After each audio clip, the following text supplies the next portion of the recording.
M بابو Tanoli Islamic studio سے حاضر ہوں ایک مرتبہ پھر آپ کے لیے۔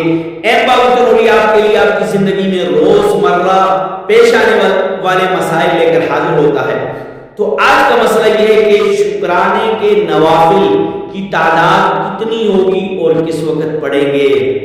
تو اچھی طرح یاد کر لیجئے کہ شکرانے کی نوافل کی کوئی تعداد مقرر نہیں ہے۔ آپ کا کوئی کام پایا تکمیل کو پہنچ گیا ہے، آپ کی زندگی میں کوئی خوشی آئی ہے، آپ نے امتحان پاس کر لیا ہے، آپ کوئی میچ جیت چکے ہیں، یا اور کوئی آپ کی زندگی میں جو آپ کا ایک ٹارگٹ تھا وہ ٹارگٹ آپ نے حاصل کر لیا ہے، اب آپ اللہ کا شکر ادا کرنا چاہتے ہیں۔ اور وہ شکر آپ کیسے ادا کرنا چاہتے ہیں کہ شکرانے کی نماز پڑھ کے آپ وہ شکر ادا کرنا چاہتے ہیں۔ اب یہ شکرانے کی جو نماز ہے ان رکعتوں کی کوئی تعداد نہیں ہے، اور مکروہ اوقات کے علاوہ آپ یہ شکرانے کی نماز ادا کر سکتے ہیں۔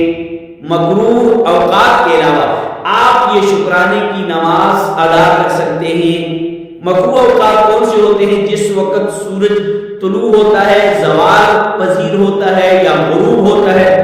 اور ہاں اچھی طرح یاد کر لیجیے کہ عند الاحناف بعد الفجر، فجر کے بعد، فجر کی نماز کے بعد سورج طلوع ہونے تک آپ نہیں پڑھ سکتے، عصر کے بعد مغرب تک آپ نہیں پڑھ سکتے۔ یہ عند الاحناف جو امام ابو حنیفہ رحمہ اللہ تعالی کو ماننے والے ہیں، ان کے نزدیک ان دو اوقات میں بھی آپ نہیں پڑھ سکتے۔